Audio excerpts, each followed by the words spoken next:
ರೇಣು movies ಮೂಲಕ ಒಂದಷ್ಟು ಸ್ನೇಹಿತರೆ ಸೇರಿ ನಿರ್ಮಿಸಿರುವ ಚಿತ್ರ ಜೊತೆಯಾಗಿರು. ಸತೀಶ್ ಕುಮಾರ್ ಅವರ ಕತೆ, ಚಿತ್ರಕಥೆ ಹಾಗೂ ನಿರ್ದೇಶನದಲ್ಲಿ ಮೂಡಿಬಂದಿರುವ ಈ ಚಿತ್ರದ ಟ್ರೇಲರ್ ಬಿಡುಗಡೆ ಹಾಗೂ 3 ಹಾಡುಗಳ ಪ್ರದರ್ಶನ ಕಾರ್ಯಕ್ರಮ ಇತ್ತೀಚೆಗೆ ನೆರವೇರಿತ್ತು. 2009ರಲ್ಲಿ ನಡೆದ ನೈಜ ಘಟನೆಯಿಂದ ಪ್ರೇರಿತವಾದ ಕತೆ ಈ ಚಿತ್ರದಲ್ಲಿದೆಯಂತೆ. ಸೋಷಿಯಲ್ ಮೀಡಿಯಾ ಇಲ್ಲದ ಕೀಪ್ಯಾಡ್ ಕಾಲದಲ್ಲಿ ಮಿಸ್ಕಾಲ್ನಿಂದ ಹುಟ್ಟಿದ ಪ್ರೇಮ ಕಥೆಯೊಂದನ್ನು ಈ ಚಿತ್ರ ತೆರೆಯ ಮೇಲೆ ತರ್ತಾ ಇದೆ. ವೆಂಕಟೇಶ್ ಹೆಗಡೆ ಚಿತ್ರದ ನಾಯಕನಾದರೆ ರಶ್ಮಿಗೌಡ ನಾಯಕಿಯಾಗಿ ಮಿಂಚಿದ್ದಾರೆ.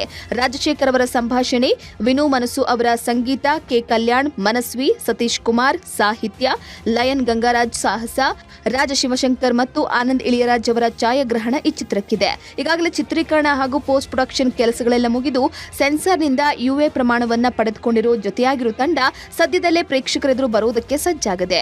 ಇದರಲ್ಲಿ ನಮ್ಮ ರೋಲ್ ಏನಂದ್ರೆ, ಒಂದು ಮಿಸ್ಕಾಲ್ನಿಂದ ಸ್ಟಾರ್ಟ್ ಆಗೋಂಥ ಒಂದು ಲವ್, ಅದು ಹೇಗಾಗುತ್ತೆ, ಏನಾಗುತ್ತೆ, ಅದರಲ್ಲಿ ಏನೇನು ತಿರುವು ಇದೆ, ಕೊನೆಯಲ್ಲಿ ಏನಾಗುತ್ತೆ ಅನ್ನೋದು ನನ್ನ ಕ್ಯಾರೆಕ್ಟರ್ ಮೇಲೆ ಹೋಗುತ್ತೆ.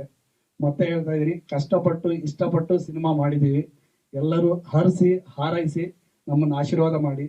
ಜೊತೆಯಾಗಿರೋ ಚಿತ್ರನ ನೀವೆಲ್ಲ ನೋಡಿ. ಹೊಸಬ್ರ ಚಿತ್ರ ಮಾಡೋದು ತುಂಬಾ ಕಷ್ಟ ಸರ್, ತುಂಬಾ ಕಷ್ಟಪಟ್ಟು ಮಾಡಿದೀವಿ. ಎಲ್ಲರೂ ಹೆಲ್ಪ್ ಮಾಡಿ, ಸಪೋರ್ಟ್ ಮಾಡಿ, ಸ್ವಲ್ಪ ಟೈಮ್ ಕೊಟ್ಟು ನೋಡಿ.